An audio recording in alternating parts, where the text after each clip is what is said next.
Fans of Damon are growing increasingly concerned as newly uncovered disturbing information could possibly be connected to a member's departure from the group. Damon are fresh to the K-pop scene as they debuted only in January of 2024, but have already gone through a tough time when one of their members made his decision to part ways with the group and their agency. On June 11th, 2024, their label SSQ Entertainment announced that some of the group's fan sign events scheduled for that month would be postponed due to Min-jae and Jo's sudden illness. Following the doctor's recommendation to take things easy and rest, Min-jae and Jo's schedules were immediately suspended. Even though their fans were worried in the beginning, they were comforted that the two members were getting enough rest to return with full energy. The situation started to get more serious when there were no official updates about their well-being for quite some time. While some fans were unsettled by the lack of news, they tried to keep a positive approach to the situation until September 29, 2024, when their agency finally released an official statement about the situation. Unfortunately, it was definitely nothing positive as SSQ announced that Jo, who had previously gone viral for his sea urchin hairstyle, would be leaving the group. According to the label, they went through numerous detailed discussions with Jo, who ultimately decided to end his activities with Damon. Naturally, many of their fans were upset that the company didn't bother to update them about his condition, but decided to keep it under wraps instead, leaving many of them in the dark. On top of that, the official announcement about Jo's departure was initially posted only to the group's exclusive fan cafe, which a lot of fans don't have access to. Many of their fans believe that Jo deserved a more respectful announcement about his departure, as they called out the company for their lack of transparency and poor management. Things took a drastic turn when netizens started linking Jo's departure from the group to an alleged incident involving a physical attack. According to various reports, the Gangnam police station received a report on June 11th at around 4 in the morning that an agency's CEO is harming the members of a group under their company. The report said that the CEO was allegedly under the influence of alcohol and had physically attacked the members of the group because their dorm wasn't clean. Reportedly, the members were hit with a blunt object that was about 90 centimeters long. The police report also mentioned that some of the members were minors. The CEO was brought in by the police, but their identity was not revealed at that time. Netizens then started to put the pieces together because the timing of the alleged accident and the notice of Jo not attending any public events happened on the same day, only a few hours apart. The police report also mentioned that the targeted group had members who were minors, and Jo is about to celebrate his 17th birthday in international age this year. One netizen wrote, "Are they out of their minds? They used the kid's appearance to stir up all the attention and then beat him up. A minor? They've completely lost it." Another netizen shared similar anger towards the CEO, damning them for physically attacking someone who is young enough to be the CEO's child. Yet another netizen pointed out how messed up the situation is, claiming the agency used Jo's looks to bring more attention to the group to then treat him absolutely horribly in the end. Even though there were no official names released in the reports due to the suspicious timing, netizens deduced that the person who was harmed was Jo. As if what was happening wasn't nearly enough, Damon started to make headlines yet again in January of 2025, but not for a good reason at all. On top of dealing with Jo's departure, many of the group's fans started to target the group due to some dating allegations, as well as almost threatening them during one of their fan signs. While the fans' threats looked to be out of place at first, it seems they are indirectly threatening he and the rest of the group due to the dating rumors centered around Min-jae.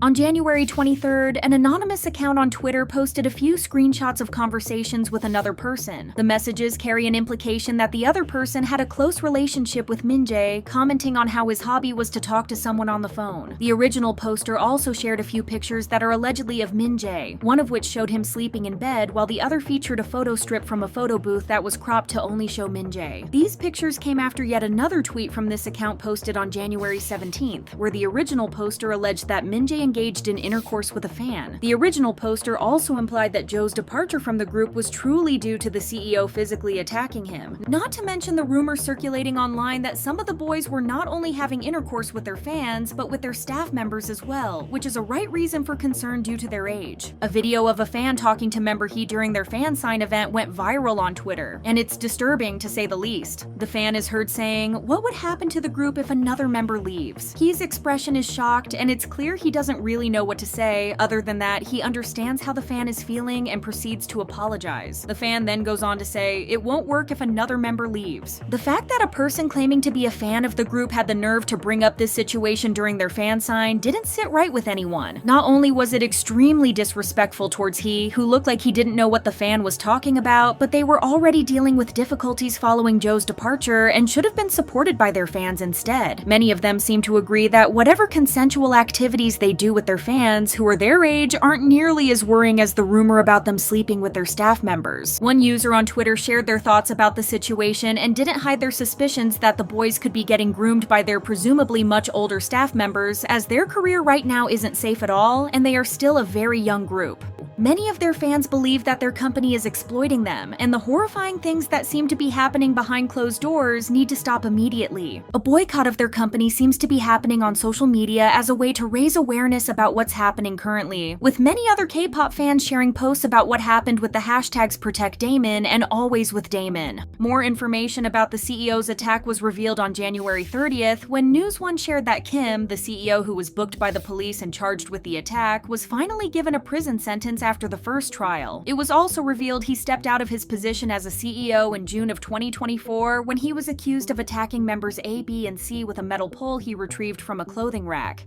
Kim was accused of raiding the group's dorm while he was under the influence of alcohol in the early hours of the day. A police investigation was launched immediately when one of the members who were attacked called the police and reported Kim as the attacker. Reportedly, there are two reasons that led Kim to do something so horrifying. He was supposedly very upset because member A was in a romantic relationship with the group's manager and because their dorm was not clean. More gruesome details were revealed during the trial, and it's hard to imagine the pain and helplessness these members had to endure. According to News One, when member A denied violating the company's rules and contract terms, Kim took the metal pole and hit A across his thighs and behind while accusing him of lying, which resulted in member A requiring medical treatment for his injuries for 4 weeks. Members B and C were also attacked by Kim, who struck them on the head with the metal pole, making the attack particularly dangerous because of the weapon and the body part that he targeted. The attack was so extreme that Kim broke the metal pole. The Seoul Central District Court's Criminal Division reportedly sentenced Kim to only 1 year in prison with 3-year probation for aggravated attack, aggravated injury, and child maltreatment. On top of that, Kim was sentenced to 120 hours of community service and will have to pay a fine of around $3,500 for violating child welfare laws. Kim's sentence could have been higher, but because he admitted to all charges, stepped down from his position as a CEO, and paid around $55,000 in settlement, his sentence was reduced. Kim was also granted a probational period of suspension for his sentence because he had no prior criminal offenses or records. Many of the group's fans didn't agree with this verdict and wished Kim was sentenced to more years behind bars, given how severe his attack was, how much damage he caused, and the fact he viciously attacked actual children. They called him out for not investigating the staff workers for possibly preying on the boys, and instead physically attacking him and causing not only physical injuries, but severe mental trauma. Fans and netizens alike hope that Damon will be able to depart from the company since it doesn't seem like a safe environment to work in, as well as calling out for justice against all the staff members who were involved in these attacks and didn't do anything to protect the boys.